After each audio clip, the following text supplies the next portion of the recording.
¿Qué tal? ¿Cómo están? Bienvenidas y bienvenidos a un nuevo capítulo de Artesanos de nuestra Salud. El día de hoy tenemos una artesana que para mí es un honor tenerla acá. La conocí hace un tiempo y leí su libro fantástico y de eso vamos a estar hablando con Pensar Comer. La Vale Campos Salvaterra, ella es doctora en filosofía, profesora, investigadora, escritora, baila la cueca excelente. Vale, ¿cómo estás tú? Bienvenida y muchas gracias por tu tiempo. Estimado, ¿cómo estás? Para mí una alegría poder estar en tu programa que tanto bien le hace a la humanidad. Así Sí, que feliz. Y feliz de gracias. que, y bueno, honrada de que eres de las personas que yo sé que se ha leído el libro.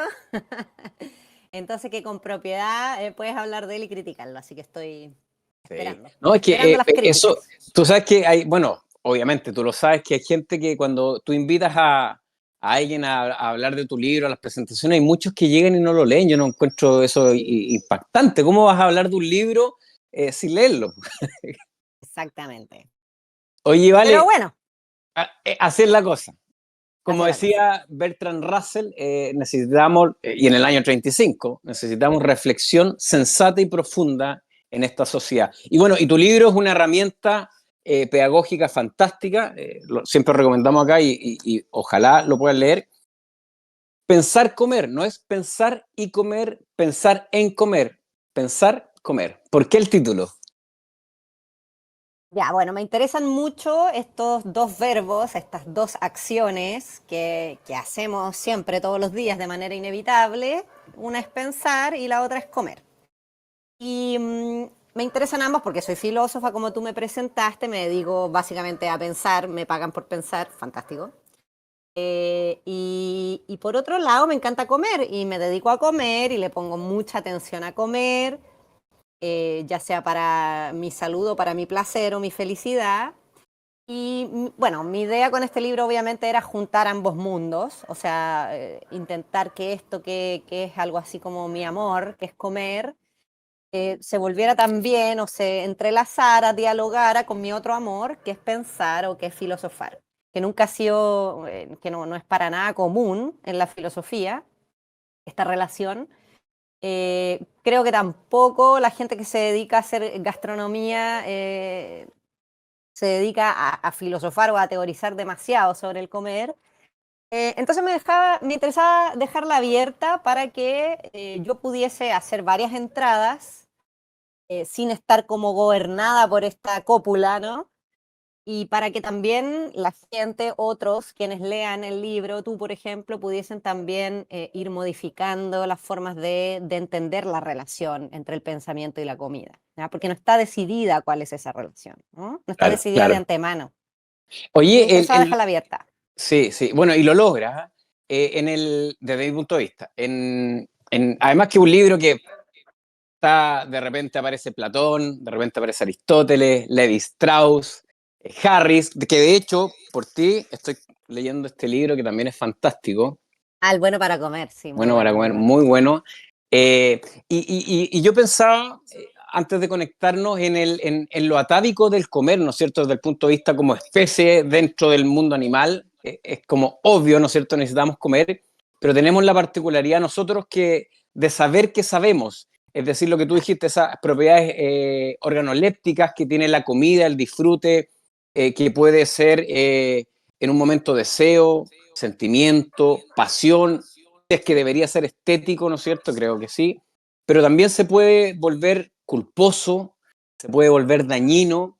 Eh, entonces, los que estamos mirando este proceso desde un poco, desde la ciencia, ¿no es cierto? Creemos que no se puede desacoplar de lo otro, pero también creemos que no puede redundar solamente en la pasión y en el deseo. También tiene que, creo yo, tener un poco de ciencia. ¿Qué opinas tú al respecto? Ciencia en el sentido de entender que como esto, y me puede potenciar o me puede dañar.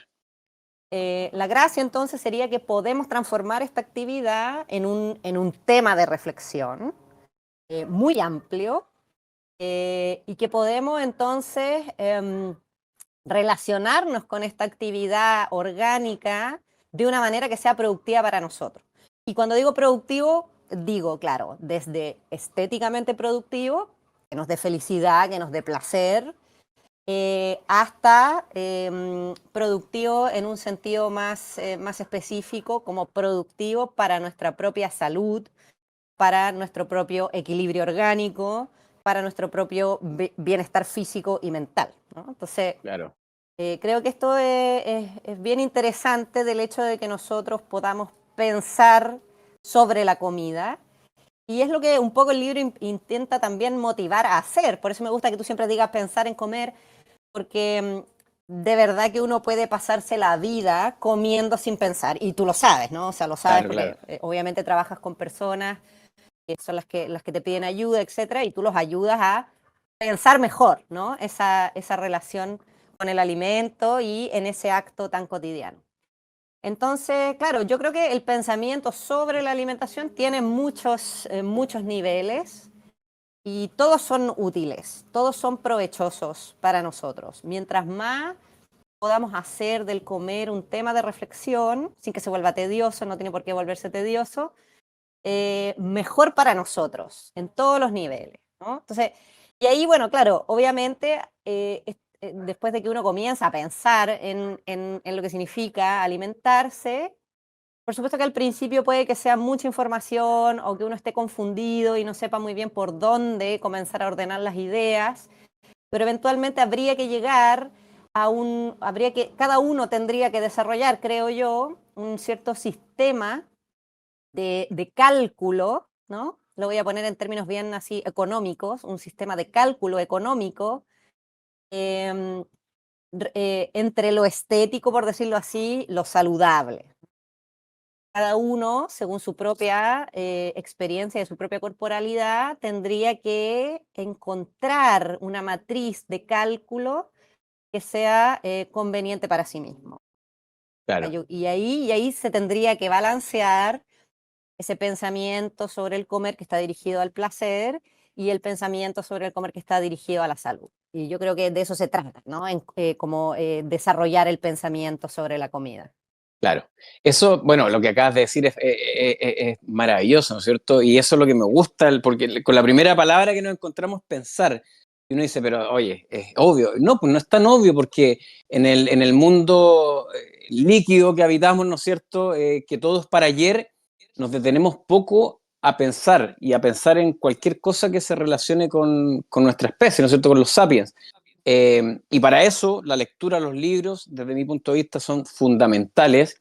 Y el libro, sobre todo en papel, porque te da Sí, esa situación de aislamiento, ¿no es cierto?, en que tú tienes que estar conectado con un mamotreto que te va a entregar te va a entregar información que tú vas a tener que reflexionar, ¿no es cierto? Y con la claro. práctica, cuando son libros de divulgación, práctica individual, ¿no es cierto? Vamos a ir encontrando nuestro propio conocimiento.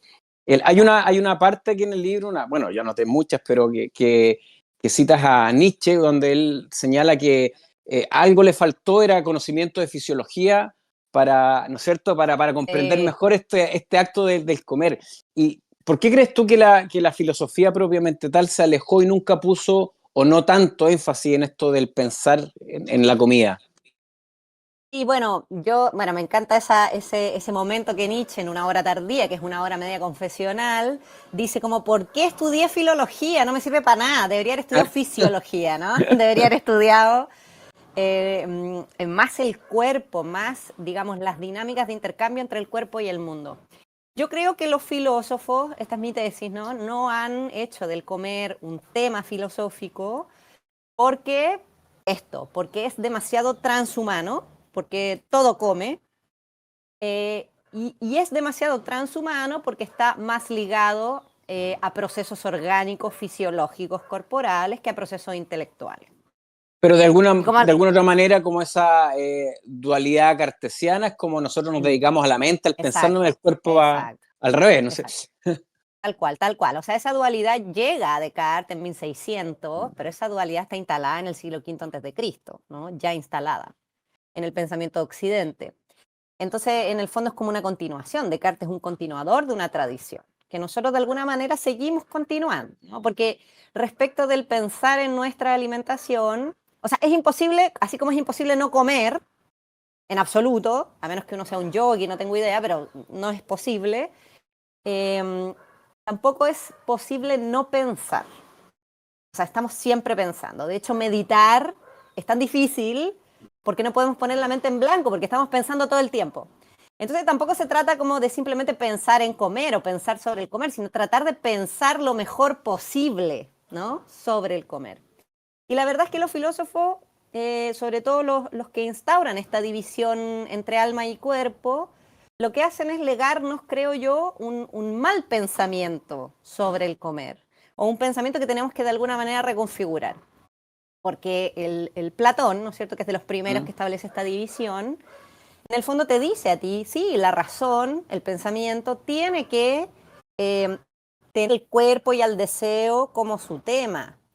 Pero esta relación entre el pensamiento y el deseo y el cuerpo, para Platón es una relación de control, de Claro. gobernanza, ¿no? De gobierno, y de un gobierno bastante represivo, ¿no? Entonces creo que nosotros también hemos heredado ese modo de pensar sobre el comer y ese modo de entender la relación alma-cuerpo, ¿no? O la relación pensamiento-corporalidad.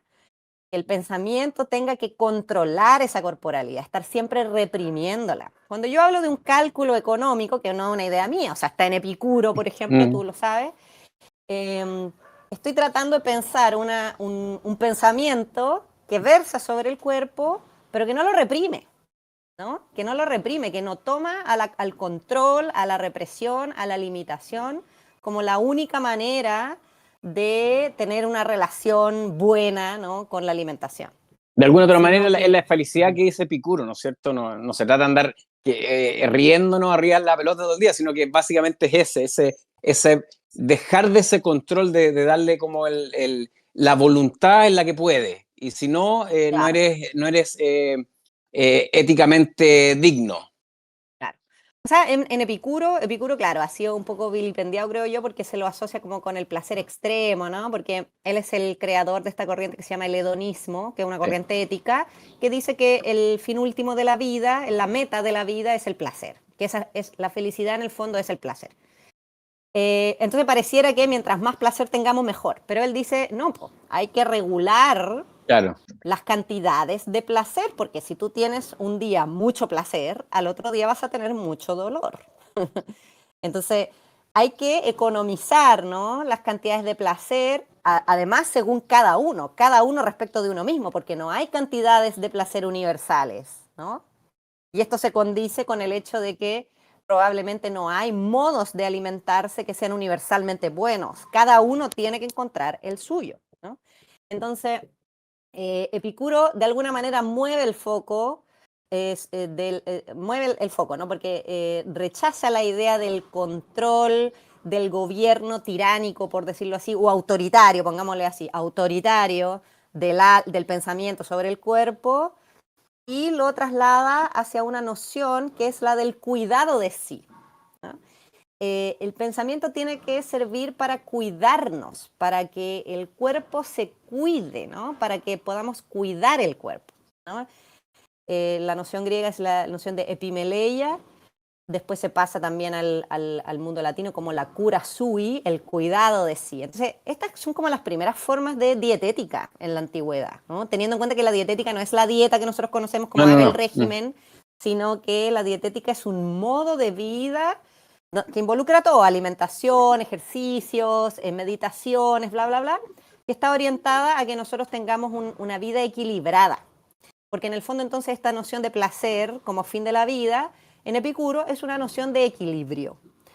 Lo que se da cuenta Epicuro básicamente es que los placeres tienen que no ser demasiado intensos, tienen que ser bastante moderados para que después no generen dolor. Y nuestro desafío entonces es tratar de encontrar felicidad en pequeños placeres, ¿no? Y es lo que más nos Como, cuesta ¿qué es lo que más nos cuesta? al ser humano transitar por el medio, ¿no es cierto? Como decían las Exacto. abuelitas, ni muy adentro que queme, ni muy afuera que enfríe. Claro, claro, pero yo siempre he pensado, no sé, pues para los chilenos que es tan normal comer palta, con lo lujosa que es la palta, ¿cómo no cachar que en la mañana, cuando te comes un pan con palta y no sientes ningún dolor? Porque ya despertarse no sintiendo ningún dolor es un lujo, digámoslo así. porque puede ser que te despiertes todos los días con dolor. Ya, si te despiertas sin dolor, ya Epicuro diría, estamos listos, no necesitas hacer nada más. Porque en el fondo, para Epicuro se trata de no tener dolor, más que de tener placer, ¿no? Segundo, te come un pan con palta, ¡qué maravilla! ¿Cómo no captar que eso es maravilloso? Que la felicidad está ahí, que la felicidad no está en el otro mundo, en la otra vida, que la felicidad está aquí, en el pan con palta, en ese Oye, momento. Y claro, es efímero, pero bueno, eso es lo que hay que claro. disfrutar. No, no, no. Y sobre todo, tomando lo que dijiste hace un rato, todos pensamos, pero tener esa capacidad de ese pensamiento consciente, de saber que lo estoy haciendo, de que estoy detenido y como tú dijiste, tener la posibilidad de, mira, tan simple como, oye, me puedo duchar 2, 3 veces con agua caliente. Puedo comerme una palta Imagínate. hoy día y a lo mejor me puedo comer una palta más tarde y mañana de nuevo. O sea, Claro, bueno, a mí me produce mucho asombro esto que nunca nos detenemos a pensarlo demasiado, nuevamente, porque comer es tan normal, tan natural, tan orgánico, y nunca nos detenemos a pensar como la transformación gigante que implica comer, la tremenda transformación. Que claro, si yo me veo hoy día y me veo mañana, bueno, no cambié mucho con lo que comí ayer, ¿no? Pero en el tiempo se nota. O sea, si tú 10 años de comer de una determinada manera se notan en el cuerpo, después de 10 sí, años, ¿no? y si pudiéramos mirar intracelular, hay un mundo que está sucediendo ahí abajo, cosas que Ah, suben, que encima, bajan, se ah, prenden, encima. neurotransmisores, hormonas, enzimas, etcétera. Claro, esos cambios a lo mejor los podríamos notar de inmediato si tuviésemos un microscopio o algo así para mirarnos para adentro. Eh, pero claro, en cualquier caso, comer es transformarse, ¿no? Comer es estar en constante transformación. Y como no podemos no comer, no podemos no transformarnos. O sea, estamos en una transformación constante. Y claro, uno dice, bueno, el envejecimiento también es una transformación constante, pero el envejecimiento implica corrupción, o sea, te vas echando a perder, ¿no? Hasta que mueres, ¿sí? Tu materialidad va fatigándose hasta que finalmente ya no puede seguir funcionando. Pero en cambio con la comida hay una transformación en varias direcciones, ¿no? O sea, hay una transformación que es mucho más compleja y que todos los días nos pasa. Entonces, realmente si comemos todos los días y todos los días nos transformamos con el alimento, yo no sé de dónde podemos sacar culturalmente que uno es siempre la misma, ¿no? O que uno es siempre el mismo. ¿De dónde sacamos la idea de la identidad? ¿No? Como de que nos mantenemos siempre igual a nosotros mismos. No existe la identidad en ese sentido. La identidad solo es algo que uno alcanza como a aislar de las múltiples transformaciones cotidianas. Esto a mí me impresiona mucho, mucho, mucho, es lo que más me impresiona del acto de comer. Y creo que lo tendemos a pasar por alto. Entonces, claro, si uno se diera cuenta de esto de manera más profunda, también quizás sería más consciente respecto de lo que come, o uno comería de acuerdo también a lo que quisiera hacer, ¿no? Igual esto es peligroso. Yo estoy de acuerdo que esto, o sea, que el somos lo que comemos puede ser coadyuvante de ciertas formas que todavía perduran, ¿no es cierto?, de la gobernanza platónica sobre el cuerpo, de este excesivo control, ¿no? Porque como todavía vivimos o como vivimos, ¿no es cierto?, en una sociedad que le rinde culto a la delgadez, ¿no?, como forma de poder, ni siquiera voy a decir belleza, como forma de poder, eh, creo que siempre esto uno podría decir, bueno, quiero ser flaca, entonces no como, ¿no? O como lo mínimo, o qué sé yo, me mato de hambre para poder llegar a esa transformación. Entonces creo que hay que tener cuidado también en entender el somos lo que comemos como algo que podemos manipular o que puede ser manipulado por la ideología estética dominante o por la ideología de la salud dominante. Tenemos que, en todo caso, entenderla liberada de esa posible dominación, ¿no? Porque como son transformaciones constantes, igual nadie las puede dominar por completo. O sea, tú quieres poder dominar por completo tu alimentación, pero la verdad es que siempre hay una parte de la alimentación que te domina a ti. Nunca vas a poder dominar por completo. Una última pregunta, ¿cómo es tu relación con el tema del comer? Ah, mira, mira. Bueno, No yo puedo trato, no hacértela. sí, no, obvio. Yo, bueno, obviamente trato de incorporar estas cosas en mi vida y creo que me resulta bastante bien. Creo que tengo una relación bastante buena yo me siento bien en mi relación con el comer.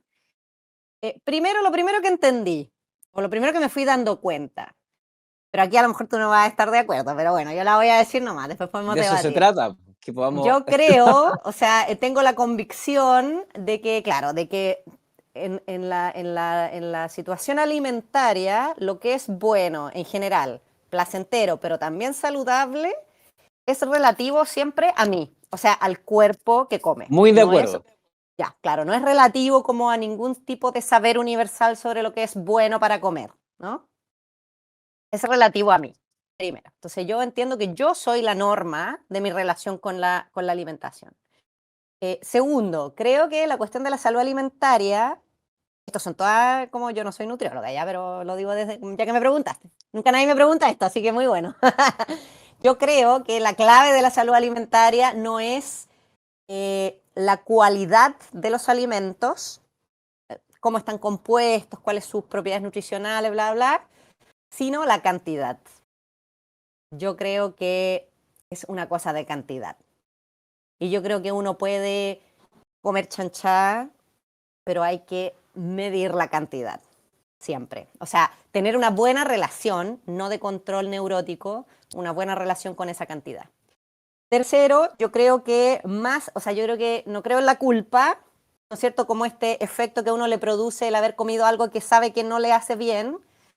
Creo en el dolor. El dolor es una señal innegable de que algo está mal, ¿no?